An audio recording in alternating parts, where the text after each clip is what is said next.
Ano novo, né? 2024, né? Como a vida passa rápido, impressionante. Outro dia mesmo, estava lembrando a virada do milênio, né? O bug do milênio, aquelas coisas todas.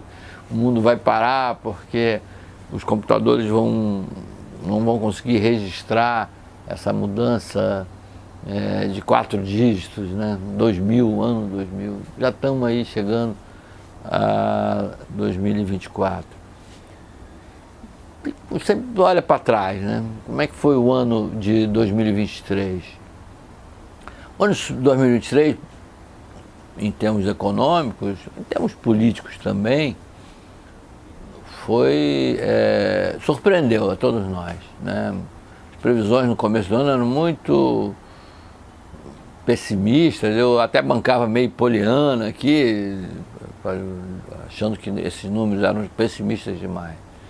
O ano começou de uma forma difícil ali, o país radicalizado, né? 2 polos ideológicos muito se digladiando. Aquele episódio de 8 de janeiro foi terrível. Parecia que a gente ia ter um ano dos piores, mas felizmente nesse ponto de vista as coisas se apaziguaram. E eu acho que o Legislativo, o Congresso Nacional, ele colaborou muito para que as coisas caminhassem, né? A reforma administrativa, a reforma tributária, né? A discussão da reforma foi célere, além de célere, ela pegou todos os pontos fundamentais e, como se fala, 30 anos estamos discutindo isso. O Brasil tem um dos piores sistemas de tributação do consumo, isso é fato, não é só...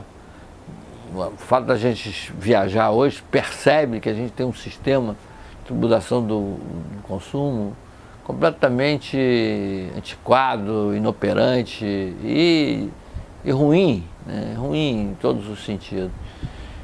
Claro que a reforma tributária ela só começa a entrar em vigor progressivamente, ela só vai ter um efeito maior em 2029, mas como se fala em economia, é muito importante o ambiente, né? A visão de futuro e se ter como perspectiva um sistema tributário muito melhor do que esse que a gente tem, já é animador, né? Então esse passo acho que foi importante. Na questão fiscal, isso ainda continua sendo O Brasil às vezes parece que até está andando em círculos nessa questão, né? A gente não consegue colocar o déficit público dentro dos parâmetros que se deseja para uma economia mais desenvolvida. O que é isso? É 3% do PIB. Qualquer déficit acima de 3% do PIB, ele sai fora do prumo, dos quadros. Isso a gente viu na União Europeia, a gente vê nas economias mais ricas.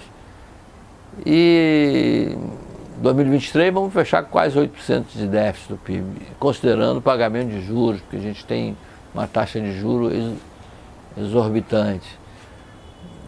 Por que os juros do Brasil não caem como nos outros países? Porque a gente tem uma situação fiscal sempre ainda indefinida. A reforma tributária vai ajudar estados e municípios a terem uma situação mais equilibrada e o governo federal também precisa fazer o seu dever de casa. O teto de gastos foi um freio de mão levantado, né? O governo Temer aprovou isso. O governo Bolsonaro teve a pandemia, ele pôde contornar esse teto de gasto e o governo Lula quis iniciar com um novo arcabouço fiscal que substituísse o teto de gasto. Não era muito da tradição do PT criar barreiras para o gasto, né? Eles acham que a economia cresce quando você mais gasta, tem déficit. E eu não sei de onde tem essas teorias, não, Keynes lá em 1930. Enfim, isso foi coisa do passado. Hoje a economia mostra que o setor público, quando ele avança sobre a renda, ele avança sobre o investimento, sobre a poupança, ele desequilibra, ele cria ineficiência.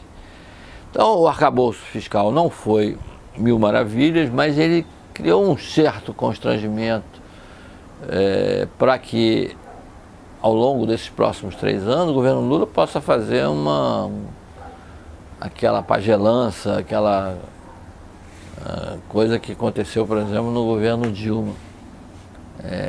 Eu acredito de fato que o Ministério da Fazenda, o ministro Haddad, vai realmente perseguir o déficit zero, né? Não é o ideal, a gente precisa ter um superávit primário para reduzir o déficit total para 3% do PIB. A gente precisa ter superávit primário para pagar um pouquinho da conta de juros. Isso vai fazer com que as taxas de juros possam declinar, então a despesa financeira também caia. Uma reunião de vários fatores positivos. Então essa questão do déficit público ainda é uma incógnita. O Banco Central toda hora nas suas atas do Comitê de Política Monetária chama atenção para isso. As agências que avaliam o Brasil lá fora também chamam atenção para isso. O CDE recentemente fez um relatório mostrando que a dívida pública no Brasil é muito alta. Isso no plano federal. No plano estaduais a gente tem Rio de Janeiro, Minas Gerais e Rio Grande do Sul numa situação ainda crítica em termos de dívida pública, estados. São Paulo com a dívida alta, mas São Paulo tem uma pujança econômica, um nível de arrecadação que mais ou menos dá para levar esse nível de dívida. Os outros estados eu acho que agora estão equilibrados do ponto de vista de dívida. Então a questão está na área federal e nessas unidades da federação. Só que a gente está falando de estados que vão responder por 40% do PIB, 50% do PIB, né? E pesam muito no contexto macroeconômico.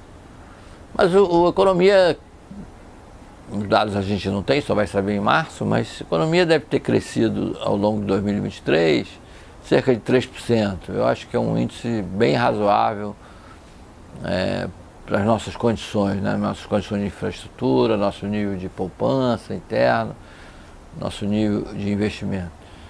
Eu agora vou fazer um chutômetro, né? Uma bola de cristal aqui.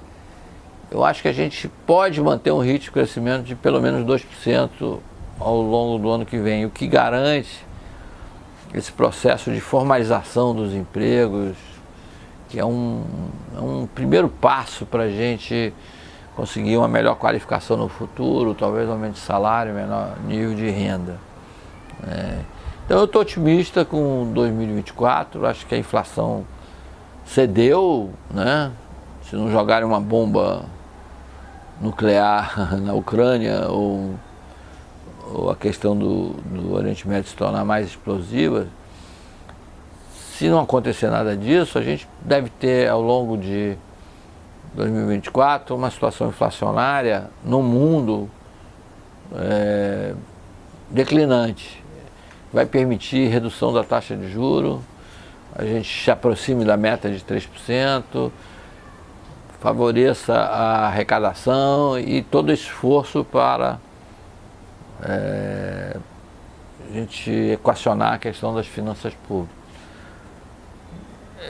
Queria chamar a atenção de que em 2024 a gente vai ter que pensar em outras reformas. E uma delas é a reforma administrativa. Há um ambiente favorável a isso.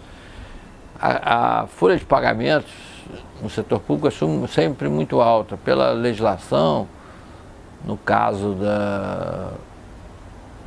da União, ela não pode passar de metade, 50% das receitas líquidas, né? Receitas disponíveis, né? 50% é muito grande, embora o setor público ele preste serviço para a população, né? Na área de saúde, na área de educação, na área de segurança e outros. Porém, tem que ficar ali em 50% mesmo, né? Não pode passar disso e estar o tempo todo essa folha ameaçando. Caso de municípios, ele não pode passar de 60%. Só que essa folha é meio incontrolável por uma estrutura administrativa também arcaica, que não faz sentido a gente mantê-la ainda, né, e com pequenas reformas. Dizem que no governo Bolsonaro a gente fez uma reforma administrativa da seguinte maneira: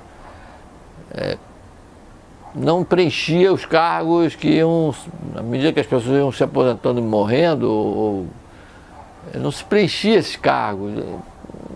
Não é bem essa a maneira melhor, até ajudou a conter a folha de pagamentos, mas também você não tem ninguém para trabalhar em áreas essenciais, né? Área de segurança, saúde, educação, então é melhor mesmo a gente caminhar para uma reforma administrativa. Não vai ser tão fácil, porque é uma área delicada para o próprio governo, né? O PT tem uma base muito forte no serviço público, mas, pelo que eu vejo, o Congresso está disposto a encarar e tem apoio das autoridades econômicas, Ministério do Planejamento e Ministério da Fazenda. Então é isso, volto a falar depois, no começo do ano, mais sobre onde eu vejo que a economia vai crescer mais, quem são os vetores que podem impulsionar a economia em 2024. 2024 para todos.